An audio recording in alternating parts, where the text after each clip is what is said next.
more or less by me, we're now going to do something different. And we're going to have a guest each week. And the guest is going to talk about their favorite film. And I'm very excited about this. And we have some wonderful filmmakers and other community members who will be joining us. And tonight, I'm very excited to introduce Bob Wertheimer. And Bob's a friend of mine. He's based in Toronto, but also an American, and been in the film business for many, many years, and also in many different roles. He was both assistant director and line producer, but also switched to the creative and created television series in Canada, and really has sort of done it all. And I'm very excited to have him. And he's going to talk about his favorite film, which is Pulp Fiction. Which I think many of you have seen. Hopefully you had a chance to see it before the show now. And if not, after you hear a little bit about it and why Bob thinks it's such an important and great film, we'll be able to talk some more. Now we're going to have chat, and you can certainly ask questions for Bob, and I'll be reviewing the chat, and we'll either ask some questions as we go, or at the end we'll have a more formal Q&A. Either way, we will figure this out, and this is our first one. So anyhow, over to you, Bob. Thank you very much, Fred. I've got tons and tons of material on this. As Fred said, my favorite movie, Pulp Fiction, but I'm such a movie fan that I have to honestly say that Pulp Fiction is yet one of my favorite movies, because I have so many favorite movies. It's like, which of your children do you love the most? So yeah. Exactly. It's like if we were doing a Western, we'd be talking The Good, the Bad, and the Ugly. Right. If we were talking, a crime thing, it would be True Romance. But tonight we're talking about Pulp Fiction, and hopefully we can get through all this material, because some of the things that I've uncovered about how it was received and how it's perceived today, I think is really interesting. Now, as Fred said, there's the chat opportunity. And, right off the top of my head, before I get into a little bit of the stories and the background of the movie, I put it out to anybody there to chat or to interrupt at any point with kinds of things that we want to know, which is particularly on something like Pulp Fiction. How many times have you seen this movie? I know I've seen it about a dozen times. First time, I remember, I think I saw it 4 times in the first week. And then who are your favorite characters? What's your favorite part? I'm sure that you all have favorite parts and pieces of this movie because it's just so popular. So I'll just start spewing away what little I found out about this movie and what I think makes it important. And I hope that you guys interrupt, and Fred will run that, and we'll either do it all at the end or anytime, because it's your night. I'm just here to fill up some airspace. So Pulp Fiction, one of a kind, unique movie. Number 94 in the AFI Top 100 of all time, released May 1994. I always like to do this. I like to look back on these movies and think what was going on when this movie invaded our sensibilities. And, just quickly looking, 1994 was the year that Mandela was elected, Richard Nixon died, Nicole Simpson and Ron Goldman were murdered, and the Simpson trials were to begin, and Forrest Gump won the Academy Award, and finally Jeff Bezos founded Amazon. So that's interesting, because it seems like it was a million years ago. As I said, it was released in May of 1994. It was a non-union shoot, which was interesting because I knew some of the folks involved who had come down from Toronto, particularly the first AD, and it was non-DGA, non-anything. It was SAG though. The original budget was $8.5 million, which sounds like not a lot of money, but back then wasn't a bad budget. Its initial box office performance, domestic, it made $214 million.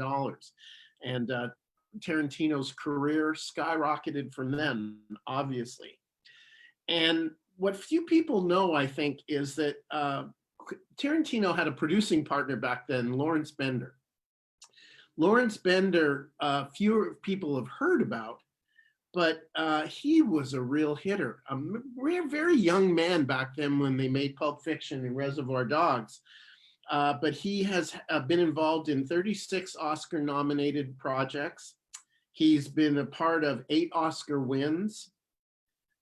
He was involved in Good Will Hunting. He was the producer of the year in 2001 at Cannes.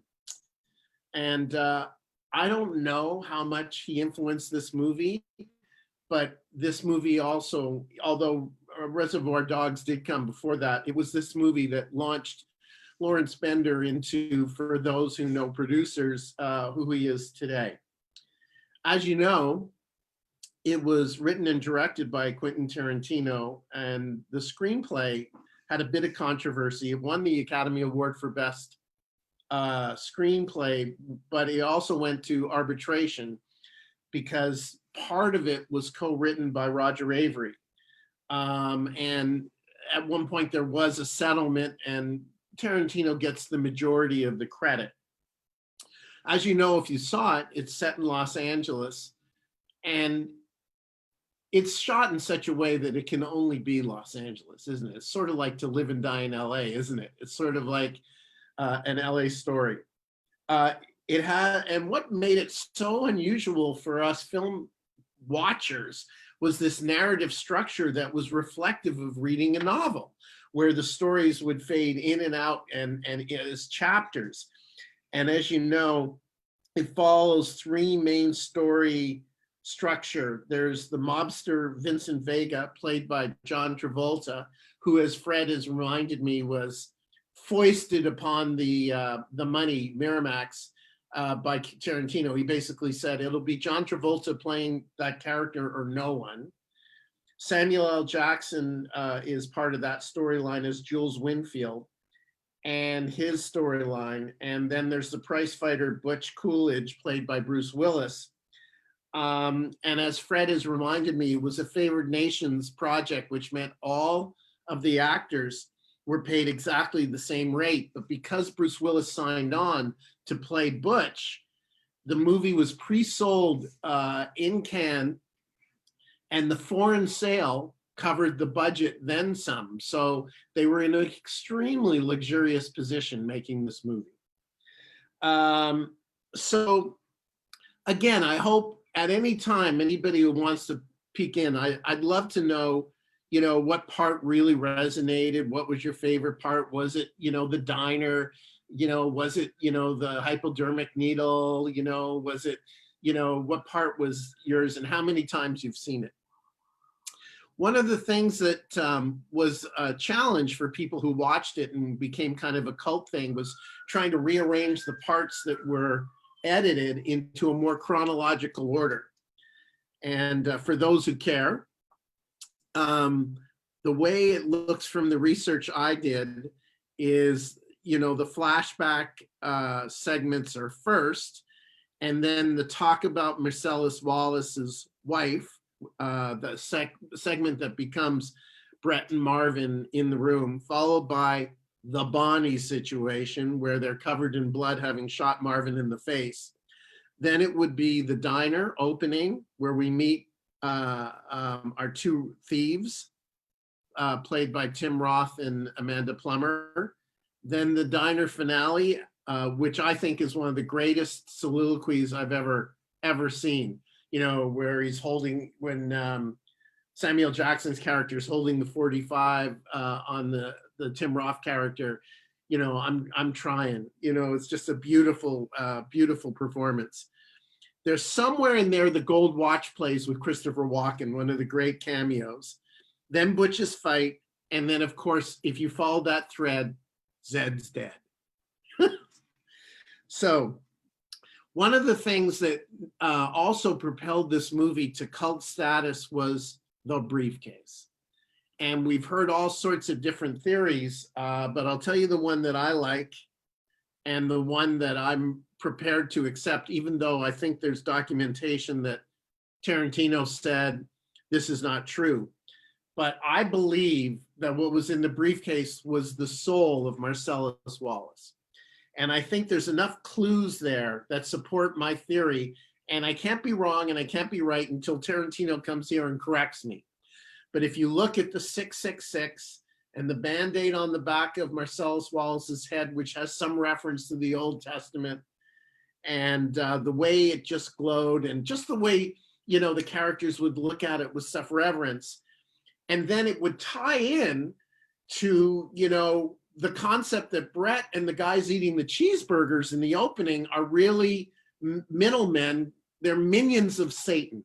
And they have done a deal with Marcellus Wallace for his soul. And the deal went bad. So Marcellus Wallace sends Jules and Vincent to get his soul back and to kill these guys. And so when Marvin comes out of the bathroom and the bullets go sort of through them, and there's even this other connection that Tarantino was a really good friend of John Landis's. And in the Blues Brothers, the Aykroyd and Belushi character were running around in these black suits, black ties, white shirts, and they were always saying at someone's door, "We're agents of God now." And so this was Tarantino.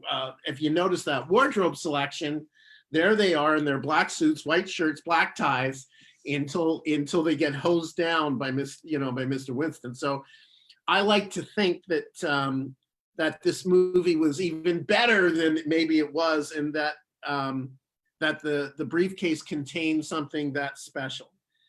I think the cast that was assembled for this movie would be enough that if I got to make one movie like this once in my life, it would be enough. You have John Travolta, who completely resurrects his career, and Michael Madsen had the opportunity to play that role and turned it down. I was offered that role and I turned it down, but you know, I'm done. What Fred reminded me before we got on the air was that the Weinstein Company, Harvey Weinstein and Miramax, were dead set against John Travolta because at that time he was really dead in the water. And Quentin Tarantino, you know, he saw something, he knew something, he had sold his soul to the devil for this piece of casting. And lo and behold, he won that battle. Samuel L. Jackson was not well known until this role. And he auditioned a couple of times and talked them into it. And this movie is no movie without Samuel L. Jackson, in my opinion. Uma Thurman plays Mia Wallace, and boy, can she dance. And she's spectacular. Harvey Keitel, who I had the pleasure of working with once on a small movie we did up in Canada. He was fantastic as Mr. Wolf, right? That was his character's name. He played the cleaner. Tim Roth is Ringo in The Diner. Amanda Plummer, Honey Bun. Maria del Marios was Fabian, who forgot the watch. Ving Rhames, extraordinary as Marcellus Wallace. The only gangster I think that's ever come close to that performance was Teddy Best in Sexy Beast. So then you had Eric Holtz playing Lance, Rosanna Arquette with one speech about how many places she was pierced. Just, you know, your jaw drops. Christopher Walken returning the wristwatch to young Butch. Steve Buscemi playing a waiter, Buddy Holly. Tarantino is Jimmy, who knows how to buy coffee. And of course, Bruce Willis in one of his finest performances ever. The script was inspired by a short co-written by Tarantino and Avery called Black Marsh. And again, it created some controversy when the movie became as famous as it did. Bender and Tarantino became partners and formed Bande à Part. Now, Bande à Part, for those of us who studied our film history, obviously that was a brilliant title from Jean-Luc Godard's 1964 classic. And there's a little bit of Alphaville in there, I think, as well. But I was lucky enough to study the Nouvelle Vague and Époque Classique in university, and then bullshit my way into the Cannes Film Festival while I was still a student. And, you know, we just lived Truffaut, we lived Godard, we lived Chabrol. And so for Tarantino in California and Bender to call their company Bande à Part, I thought was brilliant. As I mentioned, it was a non-union shoot, which is how my friend Sam Mahoney, who was the first AD from Toronto I used to work with, somehow got the job. And when I talked to him about it later, he said that it was unusual, but the DGA sent daily emissaries to the set to sign them up. And Tarantino continually said, we're a non-union shoot, we're a non-union outfit, we're not going to become signatory. And as time went on, of course, they did give in. But Sam used to work on some of the television that we used to do here back in the day.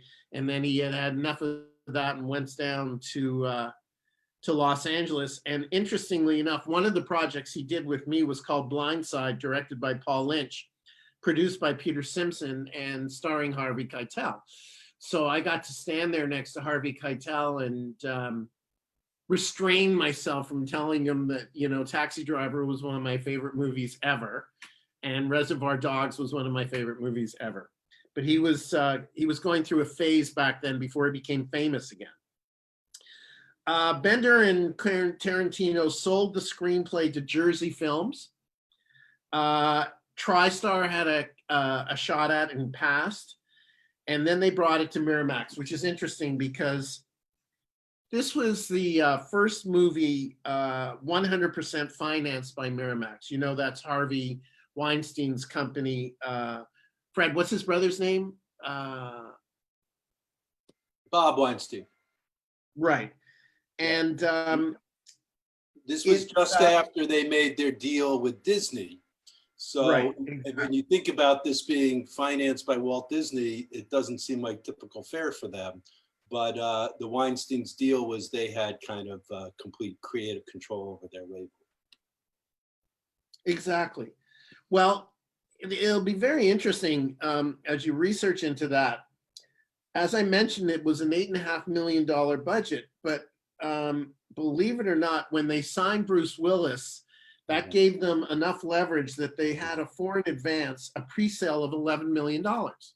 Yeah. So they were able to put all the money. You're right, Bob. This was a new model, you know, for financing movies. It was the independent film model, and exactly.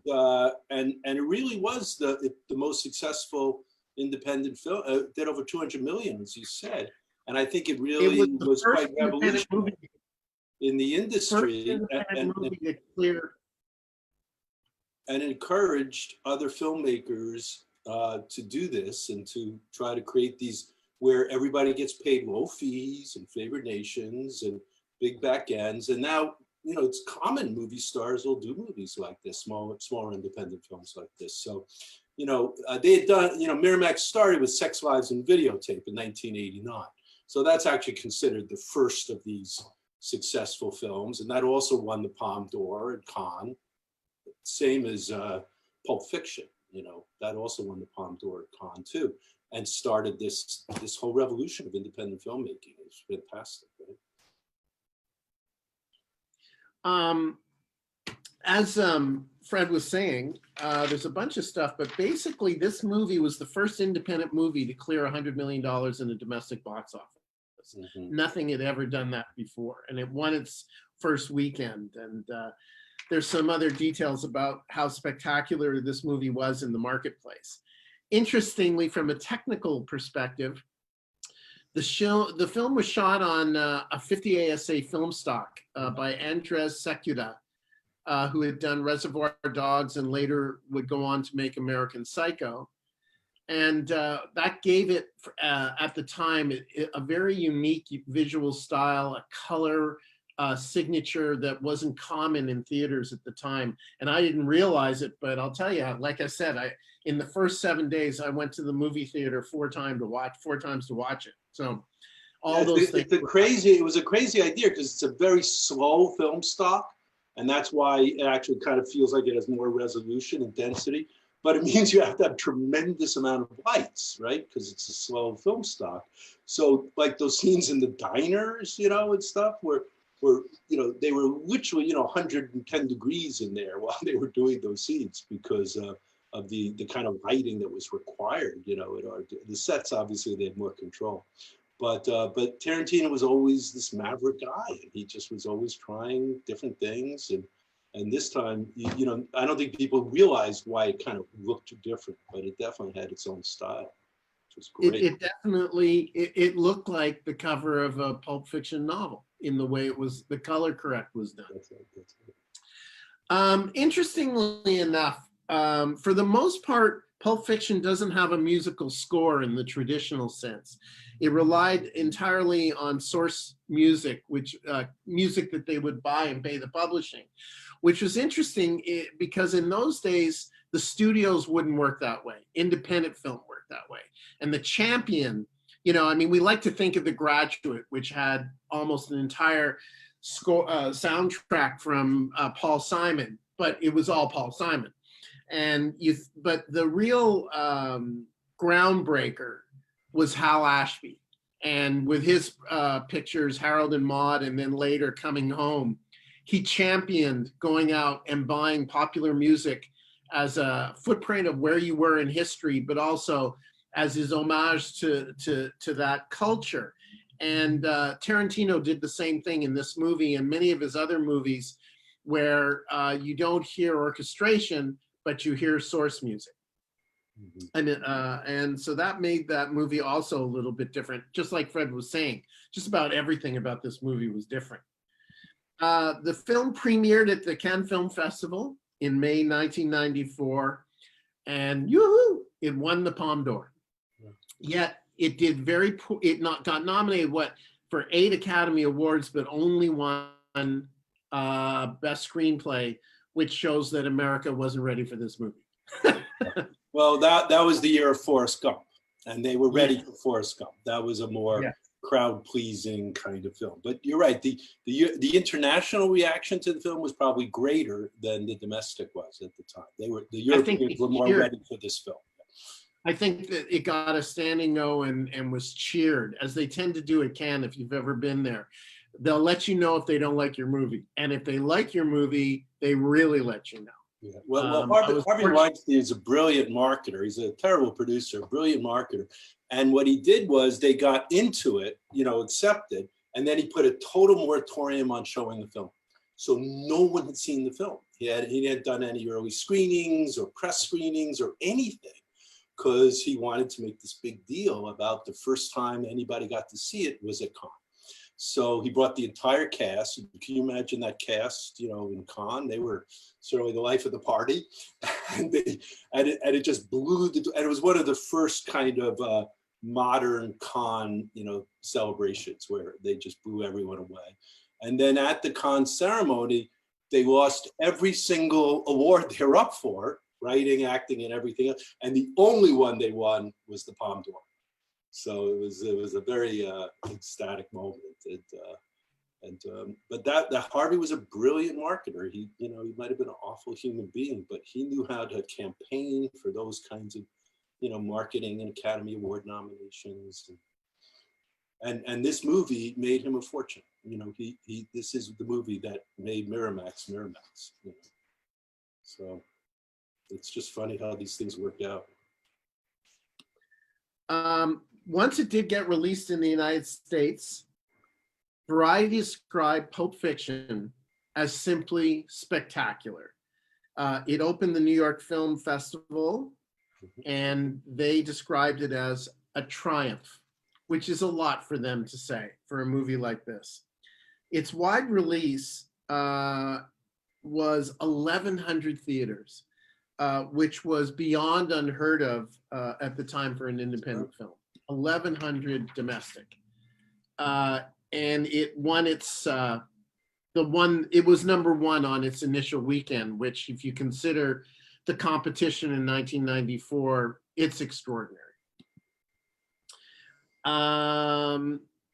As I mentioned, it was an $8.5 million budget, and then there was a $10 million P&A budget on top of that. and it grossed 108 domestic before secondary markets, DVD or anything else. And so it is the champion of independent movies, having been the first one ever released to make more than 1 million US domestic. Which says a lot about the American movie-going public.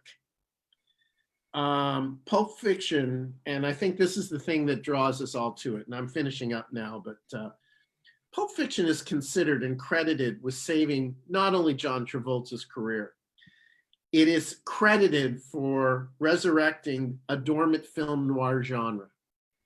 It has been imitated, as Fred mentioned, incalculable number of times. The style, the pace, the content, the elements that are Pulp Fiction, everybody knew a good thing when they saw it.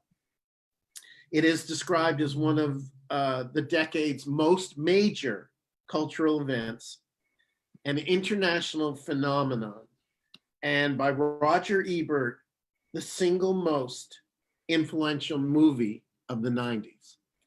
And that, boys and girls, is Pulp Fiction. And hopefully some of you have thought about your favorite part. Yeah, I have a few comments I'd love to relay. Holly's comment is she's seen it over 10 times. And several people, including Catherine and Ron, told me it was the first time they ever saw it.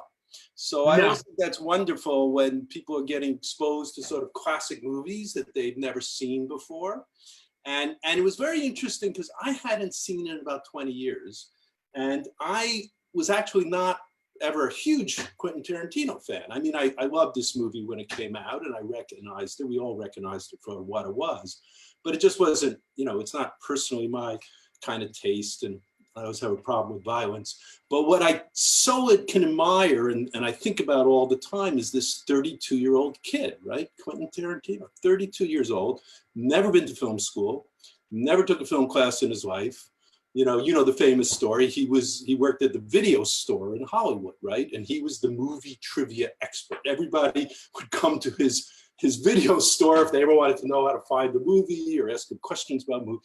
And the clerk who worked with him was Roger Avery. That was his friend and the other clerk who became his co-writer. And Roger Avery has gone on to be a director as well and make big movies. And when you think about the fact that he was able to create this thing, and he really did create it outside of the Hollywood system. The story is, of course, that he went to Amsterdam to live for 3 months. And he brought like journals, and these were the journals he was going to write. And he hand wrote the screenplay in these journals. And it wasn't even really a screenplay. It was like just scenes and dialogue and characters. It was this whole kind of big, giant, messy thing. And then he came back to LA and he had been given, he'd been financed to develop it, $90,000. And he took $25,000 from his $90,000 to go do Reservoir Dogs. But this was originally always the movie he was going to do. And I always kind of equate this to like musicians, where how their first album is often their most personal and they're kind of the most creative or original or something. I find that happens with filmmakers as well. We were talking last week about Spike Lee and Do the Right Thing and how, he was also 32 when he did that film. And they have no money and they have no budget, but there's a creative spark and energy that these young filmmakers have. And it's not that I thought his last movie wasn't good. I mean, Once Upon a Time in Hollywood's a great movie, but it didn't have the same kind of, I don't know how to describe it. Just, it felt like this flow of creative originality. The general consensus, Fred, is that he's a brilliant filmmaker, but nothing would ever eclipse Pulp Fiction, no matter what he ever did. And the funny thing is when he met, I forget what actor, I think it was Bruce Willis, and he went, well, how do you know all this? Is your family related to the mob, or did you have a friend, or how did you have all this inside, authentic kind of stuff? And his answer was, well, I watch a lot of movies. So, it's funny because you do feel there's this reverence in all the characters and situations to other cinematic moments and styles, even though you couldn't pinpoint them and say, oh, that's just like that, or that was just like that. But there is that kind of feeling that it's sort of this odd, child of cinema. And the genre, of course, of film noir is certainly, there's nothing, photographically or in the color and lighting, but it did have that film noir sensibility, which I thought was great. Well, you're kind of a film librarian yourself. You're an authority of all things film. And I think the general consensus is about Tarantino's progression. But I was wondering, because you've been exposed to so much, Fred, who would you compare him to? Who do you think then or now is his contemporary? I actually think the closest contemporary is Spike Lee. I think they both are obviously different genres of storytelling, but I think they both have managed as young men to create a unique kind of auteur-like style. They certainly have the same idea about using the same crews, the same actors again and again. And they work, within the studio system, but at the same time, somewhat independently, right? So, and they're both writers as well, right? So, writer-directors separates them immediately from a lot of the other directors out there. So, so again, that's the closest comparison I think I could imagine about him. But again, I think it's just the movie.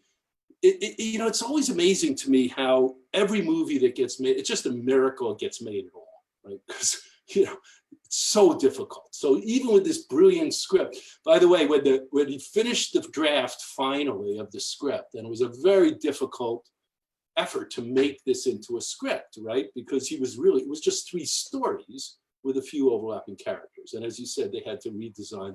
It actually was done by a very brilliant woman that people don't know about named Linda Chen. And Linda Chen is what they call a writer's assistant, And she's the person who just types it all up, right? But she had worked for Robert Towne, the great screenwriter. She was a very experienced person at doing this job. And Tarantino, of course, was this completely inexperienced writer. And she's given an enormous amount of credit for helping to actually turn it into a screenplay. So when there was finally a screenplay, it was 159 pages, which is very, very long for a script. And on it, he put last draft. That was the script that's got sent out to people. Last draft, usually it's first draft, right? And then he put last draft, making sure everybody knew he wasn't going to change anything he didn't want to change. And they had to accept it. And even then, Lawrence Bender, as you mentioned, the producer, a very talented young guy, but he couldn't get this made. He could have never got the finance. And it was only because a friend of hers, Stacy Schnurr, who worked at Jersey Film, which is, of course, is Danny DeVito's company. And Danny DeVito was actually the champion that got this made. Without Danny DeVito, being the executive producer and calling up TriStar and calling up, Harvey and pushing this along, it never would have happened either. It needed somebody. It's just funny how Hollywood works that way, but it did need a established production company. Can you imagine, though, the amount of courage that Tarantino had to find in himself to work with that cast? Yeah. And also, how was it that a cast like that, with the management structure the way it works in Hollywood, how did those people get signed on? Well, it was the script. Yeah, but at the end of the day, Bob, as you know, it's always the script. When great scripts always attract talent, and once you have the talent, then you get the money. It's that classic, kind of thing. But everyone recognized right away, including Danny DeVito, that this was a truly remarkable script and a very original script. And at least it had the potential for being something unusual. And also it could be done inexpensively. And also that it would attract, name actors. And of course, why the cast took the parts is bizarre. The part of Vincent was actually written for Michael Madsen, who was one of the stars in Reservoir Dogs.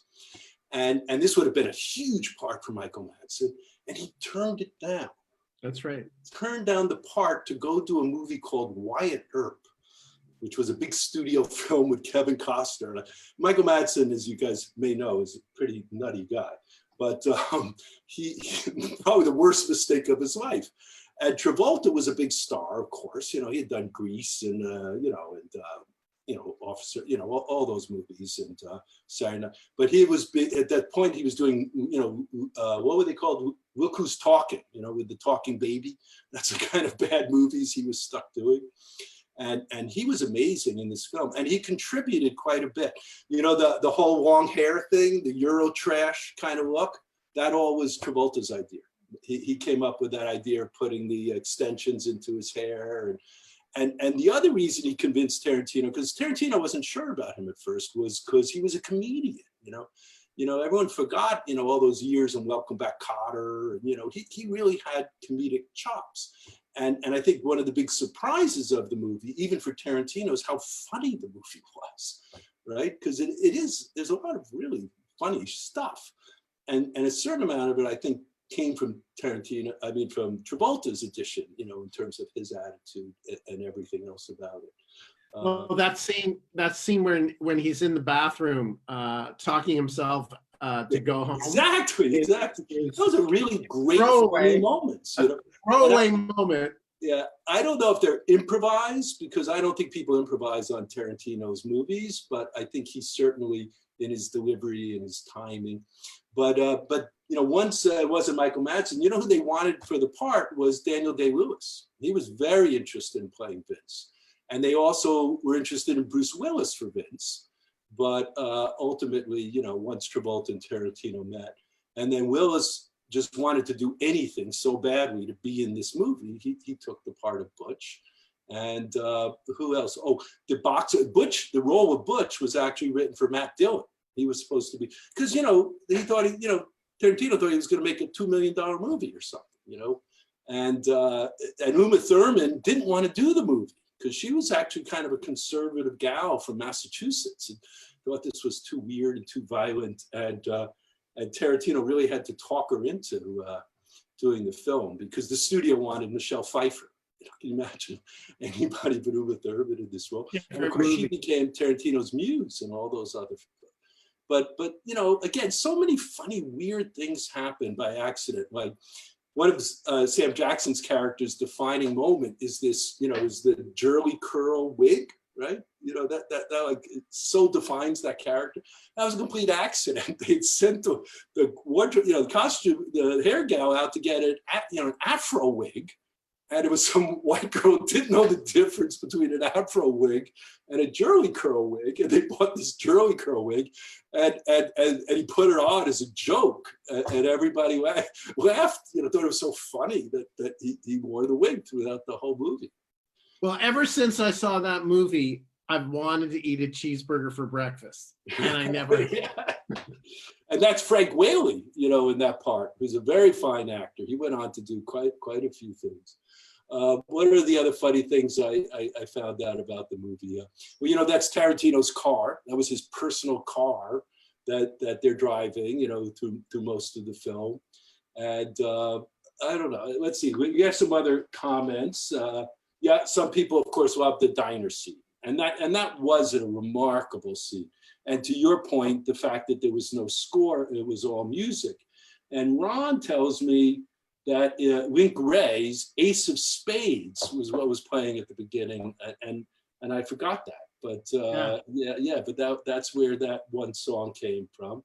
And then, of course, the twist scene is one of the great. You know how it is with movies that you have these just scenes that last forever, and that was. You would know. Does that place actually exist in No. That it was based on a real place, but that was actually done on a set. That was a set, but it was based on a real place. The way where people wore, costumes, Hollywood costumes, and things like that. But in that scene, because Travolta was famous for his dancing, in Grease and Saturday Night, and what was the other one that was his big? Oh, Officer and the Gentleman. Right? Wasn't that him? No, that was Richard Gere. Oh, what am I thinking? You're thinking of the picture that Stallone directed. But anyhow, they were, and it turns out, of course, he was a twist dance champion when he was like 12 years old. And so when you notice when they're dancing, they also incorporate all these, and so he knew all these other dances, you know, the monkey and the swim and the this and the that. So he was actually very involved in helping to choreograph that whole dance sequence, because they, you know, of course they go through, and Tarantino shot a lot of that. He likes to grab a camera and shoot himself. So he was actually laying on the floor. If you notice, there's this low angle up to the dancers. So that was actually Tarantino himself was at the camera for that. Because well, that is another thing. I mean, I don't know whether people really understand when you say non-union. Yeah. If you are, what it does a lot, one of the unintended byproducts of doing a non-union movie like this is that you get, as a filmmaker, so much more freedom to do things like that. I remember we were doing non-union shoots out west, and I was the camera operator. Yeah. You can. Everybody just pitches in. When I started out movies as a production assistant, you always had to be like, you know, in the scenes as an extra too, because no one could afford any extras. One movie I was in 7 different scenes. Catherine commented on, of course, a very incredible sequence, all built around the idea of a foot rub, right? And so the guy who Wallace supposedly throws off the roof because of a foot rub, and you know what was that whole really about, you know? And it was very funny, you know, obviously dialogue between our 2 gangsters about, you know, foot rubs, and would you give a guy a foot rub and all of that stuff.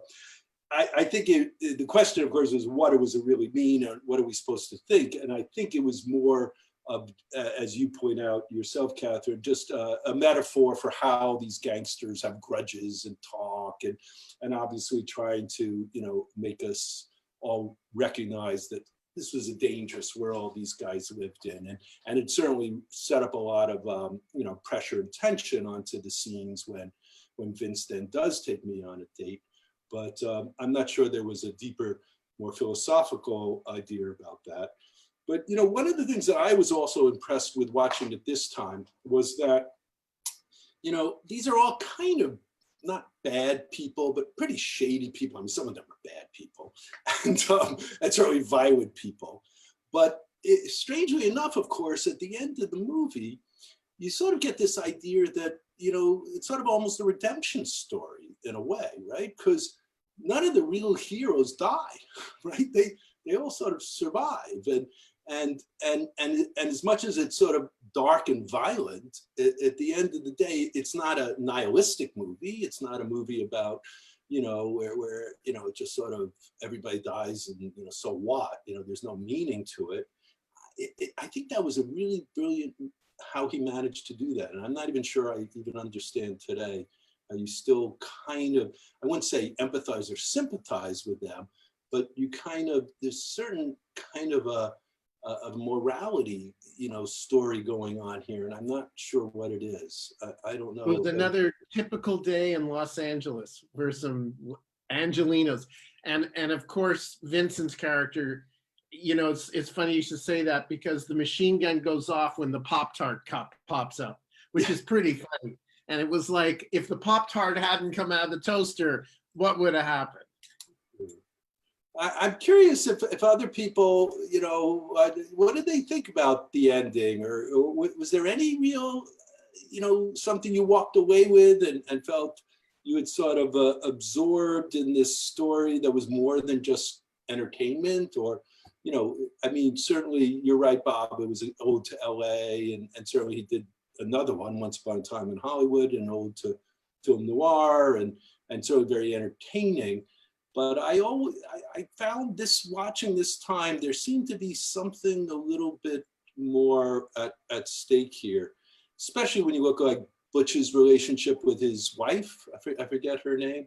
That's a very unusual kind of relationship. You know, this little Spanish girl is quite fiery and independent, and there's quite a bit going on here. Yeah. Yeah, I think it must have been amazing for people who weren't living in California, or Southern California specifically. Right. You know, I think, you know, by the time Once Upon a Time in Hollywood came out, people were more aware of the whole Hollywood scene. Yeah. But back in when this movie was released, I think this movie was so unusual for what was going on in the rest of the country, you know, certainly between there and New York. And, you know, if you look at the movies, you know, for example, look at the movie that cleaned up that year was Forrest Gump, which you did recently. And the morality of that movie and the whole theme of that movie being so counter to this.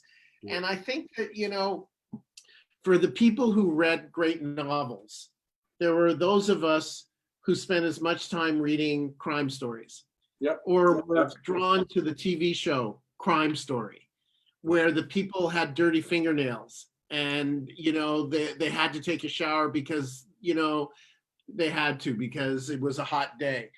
And I think, you know, another great Canadian, he'll come to me, you'll remember, made the movie Crash. Oh yeah, Paul Haggis.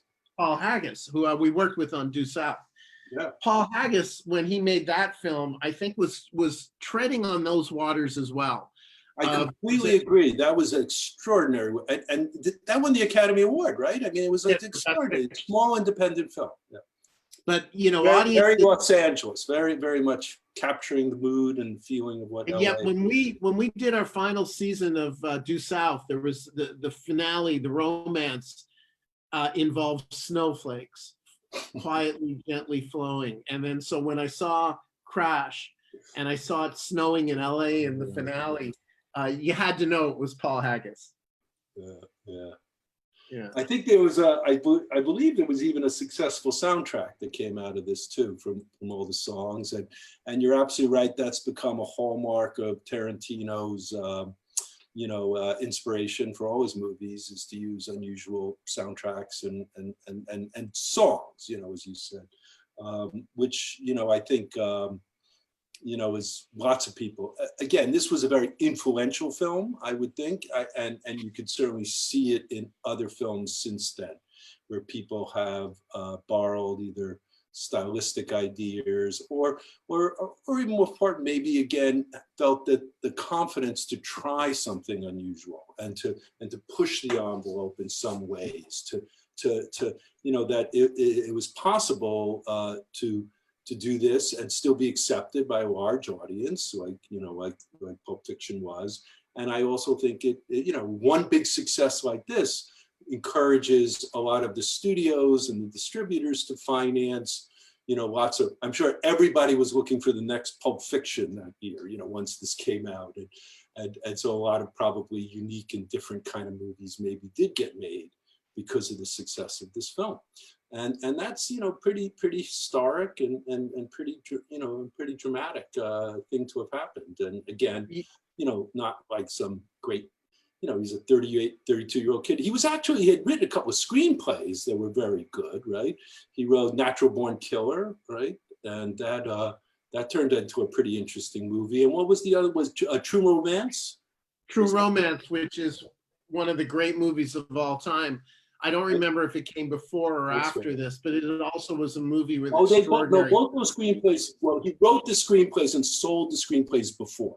I don't know what movies got shot and made, but he did establish himself that way first. But Fred, can you imagine the story meetings that went on, because you've been in more than your fair share of them, when they would get to Zed's basement, you know? And what was happening? But they weren't story meetings. In fact, it was interesting because with Ving Rhames being cast, because they tried one or two other guys who turned it down, because, you know, no one wants to be, you know, in a rape scene, especially, you know. But Ving Rhames loved it because he was thought of as this very violent, you know, kind of tough guy actor, and he thought it was going to be great for him to be in this very vulnerable scene, to play a character he had never played before. And it's interesting about the briefcase, because I really don't know the story, but I have read a story that the Band-Aid, you know, on the back of his head, that was just something that happened to be there when he came in to read. And Tarantino thought it was a great touch, so they made him leave it there for the whole film, even though, you know, there was no ever any specific reference to it or why, you know. But I think the suitcase itself is definitely intentionally unclear, you know, what it is. And why they're after it. I read somewhere that they were thinking of gold, diamonds, cash, none of which really had that feel. And that's where they just said, we'll put a light bulb in there and we'll figure it out later. Exactly. And the culture took over. They never did, so they just left it. But, you know, those are the things you remember about movies, right? You know, whenever anybody does something really unusual or unique, those are the things that the studio executives all hate and they think they'll never work. And then ultimately they're the things that people remember.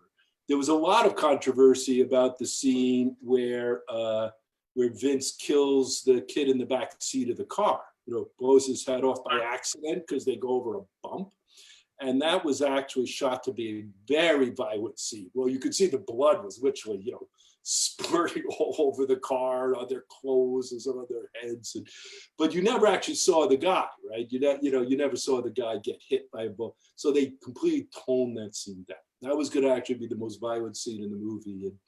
And I think they realized that, even Tarantino realized that it was a little gratuitous. I mean, it wasn't like a main character. It was just sort of this fun, accidental kind of thing. So do we have any questions from anybody? Yeah. Here's a good one. Craig made the comment that Guy Ritchie. If you think about Guy Ritchie's movies, he was someone probably pretty inspired by Tarantino. He is without a doubt my second favorite director. Sorry, which one, Bob? He's I said, are you a fan of Guy Ritchie? Oh yeah, he's the best. Oh really? I don't know which do you think is his best movie? Smoke and Barrels. Smoke and Barrels. Again, one of his first ones, right? Oh yeah, but nobody makes movies quite the way he does. No one casts them, you know, and his movies, this incredible sliver of British culture, and to cast Brad Pitt as a gypsy who you can't understand. I mean, that's really ballsy. Yeah, I agree. I think you're absolutely right. Anyhow, we'll see. You know, Tarantino keeps saying he's good. You know, he lives in Israel now. You know, he married an Israeli woman, and they have a kid, and he lives, I think it's in Tel Aviv, and he's been living there for a couple of years now. I mean, obviously, he comes back and forth, but seemed quite content. And he always threatens to retire, right? He always says, this will be my last movie. And well, that's not I'm not surprised to hear you say that when you make something like Pulp Fiction, and the next thing that you think is, what do I do next? How do I eclipse that? Well, listen, it's not unique to Tarantino or Spike Lee. And, look at the director I worked with, Francis Coppola, he won, 5 Academy Awards by the time he was 35 years old. But, then what do you do, right? This was the problem. I used to do a lot of the film. I used to work with Deepa Mehta a lot. And after we did Water, which got nominated, I was off on another project, but then there was Salman Rushdie's novel, Midnight's Children. And, that was the first thing that occurred to me is, once we make this, what will she do next? Because it's kind of hard to eclipse that. Unfortunately, that movie did not do well at all. No. But it's just, it's an interesting phenomenon, and not just in filmmaking. I think, we've heard about it with artists and novelists and even, of course, scientists and, supposedly all the great physicists do their best work by the time they're 35. And it's just, and in fact, I think it's unique when you find a director who can continue to make great films, later into their life, like Martin Scorsese or Spielberg or even Stanley Kubrick or, Clint Eastwood. I mean, Clint Eastwood was still doing when he was in 70, 80 years old.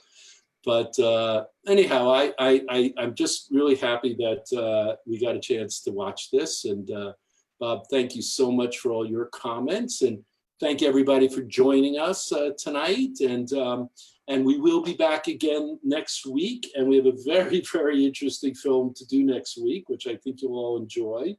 And it's called Coming to America, starring Eddie Murphy, which is it'll be very fun to watch it again, at this current time. But it's particularly interesting because it's the favorite film of a Hamilton resident named Pays Yusosef. I hope I'm saying your name right, Pays. I'm so embarrassed. And he's a Canadian author and filmmaker, but he was originally born in Nigeria.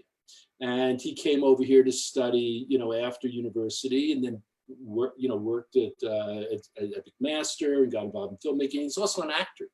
And he's been in a number of TV shows. And in fact, he's starting the Hamilton Black Film Festival, which is something the Westdale is going to collaborate with him. So anyhow, he's going to be on next Monday at 8 o'clock. And he'll tell us about why Coming to America is his favorite film. It's available on Netflix, and it should be quite a bit of fun to watch. And anyhow, thank you, Bob, for joining us tonight. Bob also runs a great film club for the Westdale called Elevated Film Genre. The Elevated Genre Film Club of Westdale Theater. This week we're doing Bonnie and Clyde. Oh, that's a great elevated genre one. But I know that's been going well, but that's a closed club at this point. You guys have been working for a while. We could probably handle one more person, but we've got a solid core, and they seem really dedicated and into it. And I'm very, very pleased. We've got well, again, Bob, thanks so much for that. And if anybody wants to hear about any of the other film clubs, please go to thewestdale.ca, where you'll learn more about that. And thank you, Bob. And you'll also learn about a music series that we're going to be starting, a live music series starting next week, all with local Hamilton musicians. And of course, there won't be any audience in the theater, but we're actually going to shoot the musicians in the theater. And I think hopefully we're going to have some fun with that. And so anyhow, stay in touch. As we hope to open as soon as we can once things get legal. But until then, we'll continue to provide as much content as we can online. So stay safe, everyone. And I hope I see you next week. Take care.